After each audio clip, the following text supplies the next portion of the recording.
जय भोले की हर हर महादेव बम बम भोले। आज मैं श्री शिव महापुराण रुद्र संहिता सती खंड का 5वां अध्याय सुना रही हूँ। संध्या की तपस्या। सूत जी बोले, ऋषियों, जब ब्रह्मा जी ने इस प्रकार कहा तब नारद जी बोले, हे ब्रह्मा जी, जब आप अन्य सभी महान देवता तथा दक्ष प्रजापति भी अपनी पुत्री संध्या को काम के अर्पित करके चले गए, तब संध्या ने क्या किया? तद्वेता ब्रह्मा जी बोले, हे नारद, अब तुम उस संध्या के चरित्र को सुनो, जो पहले संध्या नाम से मेरे ही मन में पैदा हुई और फिर तप करके अपना शरीर त्याग अरुंधति नाम से प्रसिद्ध हुई। उसे मेघातिथि ने उत्पन्न किया था और वशिष्ठ जी ने पत्नी के रूप में उसे ग्रहण किया था। नारद जी ने पूछा कि उसे मेघातिथि ने कैसे उत्पन्न किया और वशिष्ठ जी ने उसे कैसे ग्रहण किया। यह सब अरुंधति के सुंदर चरित्र मुझे सुनाइए। ब्रह्मा जी ने कहा, जब मैं काम को शाप दे अंतर्ध्यान हो गया और शिव जी भी चले गए, तब अमर को प्राप्त होकर मेरी पुत्री ने सोचा कि भला मुझसे बढ़कर पापिनी और कौन है, जिसे देखकर पिता और भ्राता भी काम की इच्छा करते हों। अतः मैं स्वयं ही इस पाप का प्रायश्चित करूंगी। वेद मार्ग से मैं अपने को अग्नि में जला दूंगी और ऐसी मर्यादा स्थापित करूंगी जिससे कि संसार में जन्म लेते ही मनुष्य इस प्रकार से कामी न हो।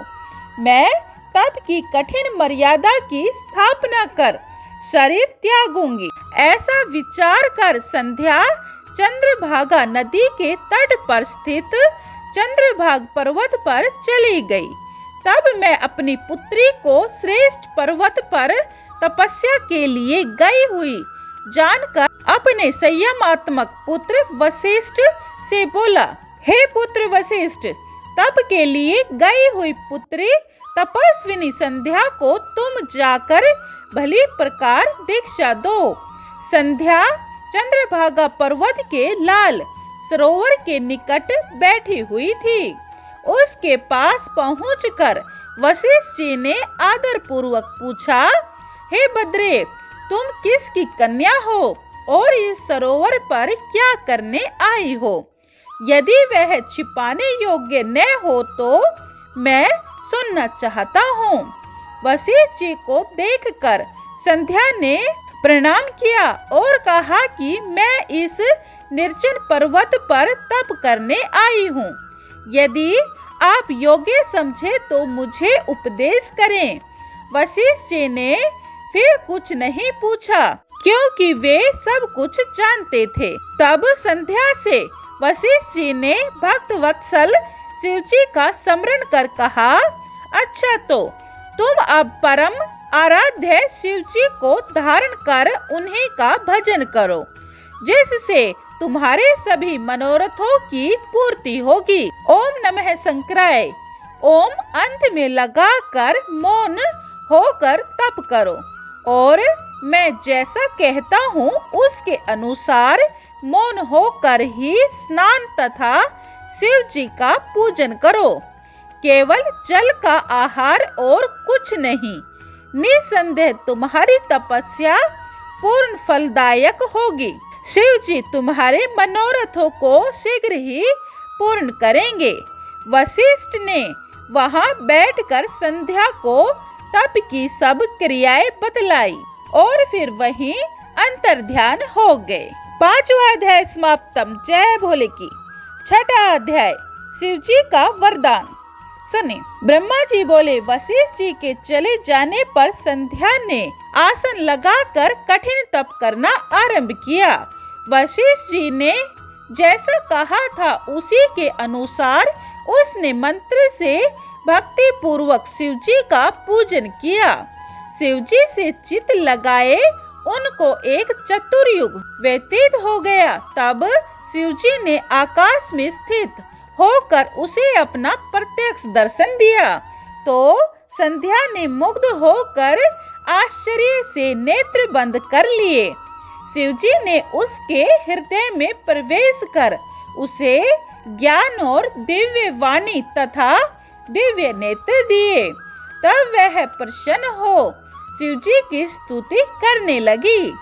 उसकी स्तुति सुनकर भक्त वत्सल शिवजी प्रसन्न होकर बोले, हे भद्रे, तुम्हारे उस तप और स्तुति से मैं अति प्रसन्न हूँ। जो चाहो वही वर मांग लो।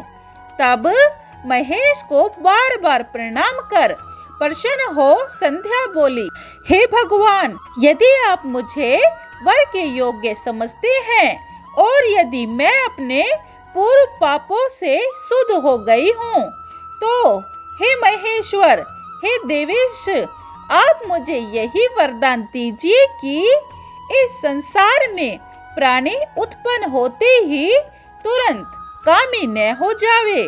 और दूसरा वरदान यह दीजिए कि यदि मैं तीनों लोकों में विख्यात और वर्त वाली हूँ तो मेरे समान दूसरी न होवे। यदि फिर सृष्टि होवे तो वह कहीं कामी होकर न गिरे। और हे नाथ, जो मेरा पति होवे वह अति कामी न होकर मित्र के समान हो तथा मुझे जो काम भाव से देखे वह नष्ट अथवा निपुंसक हो जावे। तब शिवजी ने एवं वस्तु कहकर संध्या से कहा, भद्रे, अब से मैं मनुष्य की 4 आयु किए देता हूँ, शैशव, कुमार, यौवन और वृद्ध। जब प्राणी तीसरी अवस्था यौवन अवस्था को प्राप्त हो तब कामी हो और किसी दूसरी अवस्था के अंत में सकाम न हो। हे संध्या, तेरे तप से मैंने यह मर्यादा जगत में स्थापित की है। अब कोई भी प्राणी उत्पन्न होते ही कामी न हो सकेगा। साथ ही तू इस त्रिलोकी में ऐसी सती भाव को प्राप्त होगी जैसी कोई अन्य न होगी। तेरे पति को छोड़ जो कोई अन्य तुझे सकाम भाव से देखेगा वह नपुंसक हो जाएगा। तेरा पति बड़ा भाग्यशाली और 7 कल्प तक जानने वाला होगा। जो वर तूने मांगा वह मैंने दिया। अब मैं तेरे पूर्व जन्म की बात कहता हूँ। तेरा अग्नि में जलकर शरीर त्यागना निश्चित है। देख, मेघा तिथि 12 वर्ष से एक यज्ञ कर रहे हैं। इसकी अग्नि बड़े जोर से जल रही है। तू उसी जलती हुई अग्नि में शीघ्र ही प्रवेश कर जा। इसी पर्वत के नीचे चंद्रभागा नदी के तट पर तपस्विनियों का आश्रम है, जिसमें मेघा तिथि के यज्ञ में प्रवेश कर तू उसकी पुत्री होगी। तुझे जैसा स्वामी चाहिए उसका मन में संकल्प करके तू अपने इस शरीर को अग्नि में गिरा दे। जब तू 4 युग के पश्चात सतयुग व्यतीत होने पर पुनः घोर तप करेगी, तब त्रेता के प्रथम भाग में दक्ष की कन्या होकर यथा योग्य ब्याही जाएगी। तेरे और भी बहुत सी बहनें होंगी, जिसमें से तेरे पिता दक्ष 27 कन्याएं तो चंद्रमा को देंगे, किंतु चंद्रमा उन सब को छोड़ केवल रोहिणी से बहुत प्रसन्न रहा करेंगे। इससे क्रोधित हो तेरे पिता दक्ष चंद्रमा को शाप दे देंगे और समस्त देवता तेरी शरण में आवेंगे। ऐसा कहकर शंकर जी अंतर्ध्यान हो गए। 6वां अध्याय समाप्तम। जय भोले। 7वां अध्याय संध्या चरित्र सुने। ब्रह्मा जी बोले, हे नारद जी, जब संध्या वहां से उठकर मेघा तिथि के यज्ञ में पहुंची, परंतु वहां उसे किसी ने नहीं देखा, तब वह अपने उपदेष्टा ब्रह्मचारी वशिष्ठ जी का स्मरण कर उन्हें ही अपना पति स्वीकार कर यज्ञ की बढ़ी हुई अग्नि में कूद पड़ी। शिव जी की कृपा से उसे कूदते हुए किसी ने नहीं देखा। अग्नि ने उसके शरीर को जलाकर सूर्य मंडल में प्रवेश कर दिया। सूर्य ने उसके शरीर के विभाग कर अपने रथ में स्थापित कर लिया और उसके ऊपर का भाग रात्रि और दिन के बीच में होने वाला प्रातः काल और संध्या हो गया और उसका शेष भाग पितरों की प्रसन्नता के लिए दिन का अवसान वाली संध्या हो गया। अरुणोदय के साथ की प्रातः संध्या और सूर्यास्त होते समय की लाल कमल के समान साय संध्या होती है। उसके प्राण को दयालु शिवजी ने अपने दिव्य शरीर में स्थापित कर लिया। उधर जब यज्ञ की समाप्ति हुई तो ऋषियों ने तृप्त सुवर्ण के समान कांति वाली उस कन्या को अग्नि में पड़ा देखा। उसे मेघातिथि ने प्रसन्नता से यज्ञ के लिए विधिवत स्नान कर भली प्रकार गोद में रख लिया और उसका नाम अरुंधति रखा। शिष्य सहित उसका अपने आश्रम में पालन करने लगे। जब वह 5 वर्ष की हुई तो ब्रह्मा विष्णु और महेश ने आकर ब्रह्मपुत्र वशिष्ठ के साथ उसका विवाह कर दिया। पतिव्रताओं में श्रेष्ठ महापतिव्रता अरुंधति वशिष्ठ जी को पाकर उनसे रमन करने लगी, जिसके द्वारा शतपाधिक श्रेष्ठ पुत्रों की उत्पत्ति हुई। 7वां अध्याय समाप्तम। 8वां अध्याय ब्रह्मा का कामदेव को वरदान। सुनिए, शिव जी बोले, हे ऋषियों, जब इस प्रकार प्रजापति ब्रह्मा जी ने कहा तब उनके वचनों को सुनकर नारद जी आनंद मगन होते हुए बोले, हे ब्राह्मण, आपको धन्य है कि आपने इस दिव्य कथा को मुझे सुनाया। हे धर्म यज्ञ, अब आप मुझे यह बतलाइए कि इसके आगे संध्या ने और क्या तप किया। सूत जी बोले, जब इस प्रकार नारद जी ने ब्रह्मा जी से पूछा तो उन्होंने कहा कि हे विपेंद्र, जब संध्या को देखने मात्र से शिवजी ने मुझे सृष्टिकर्ता को बहुत फटकारा था, तभी से मैं शिव की माया से मोहित हो उनसे ईर्ष्या करने लग गया और इस चिंतन में लगा कि इसी के विकार में इन्हें अवरुद्ध करूं। तब रति और मदन को देखकर मैं थोड़ा मदयुक्त हुआ।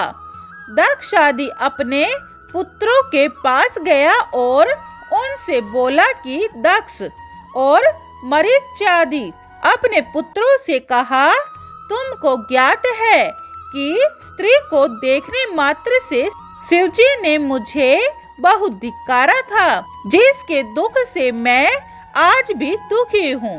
अतः जैसे भी हो महादेव स्त्री ग्रहण कर ले, तभी मुझे शांति आवेगी।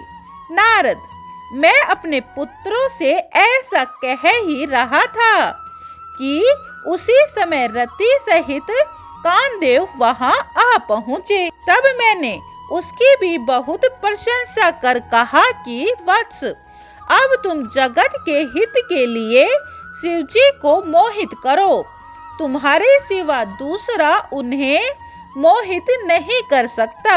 महादेव जी पर अनुराग करने से तुम्हारे शाप की भी शांति होगी और जगत का कल्याण भी, क्योंकि जब शिवजी को स्त्री का अनुराग होगा तब वे महादेव जी तुम्हें तार देंगे। नारद, तब मदन ने मुझसे कहा कि मैं आपका वचन पालन कर शिवजी को मोहित तो अवश्य कर दूंगा, किंतु स्त्री का निर्माण तो आप ही करें। तब कंदर्प के ऐसा कहने पर आपने प्रजापति दक्ष इस चिंता में पड़ गए कि किसके द्वारा उन्हें मोहित करें। फिर तो चिंताग्रस्त मेरी और उनकी श्वासों से जो सुरभित वायु निकली, उसने पुष्प समूहों से भूषित वसंत उत्पन्न कर दिया, जिसकी पुष्प ताम्ररस से नेत्र, संध्या के उदित चंद्रखंड सा मुख और सुंदर नासिका थी। तब ऐसे श्रेष्ठ को आविर्भूत हुआ देखकर मैं हिरण्यगर्भ मदन से कोमल वचनों में कहा कि हे मन्मथ, तुम सर्वदा काम के सहचर हो, सब देवता तुम्हारी अनुकूलता करेंगे। यह रमन का हेतु होने से इनका नाम वसंत है और यह लोकों को रंजित करेगा। काम, तुम अपने इस वसंत आदि सहचरों सहित रति को साथ लेकर शिवजी को मोहित करने का उपयोग करो। फिर सत्य ने काम ने प्रसन्न हो मेरे चरणों में प्रणाम किया और शिव के स्थान को चला गया। 8वां अध्याय समाप्तम। 9वां अध्याय आप दूसरी वीडियो में सुने। जय भोले की हर हर महादेव, बम बम भोले।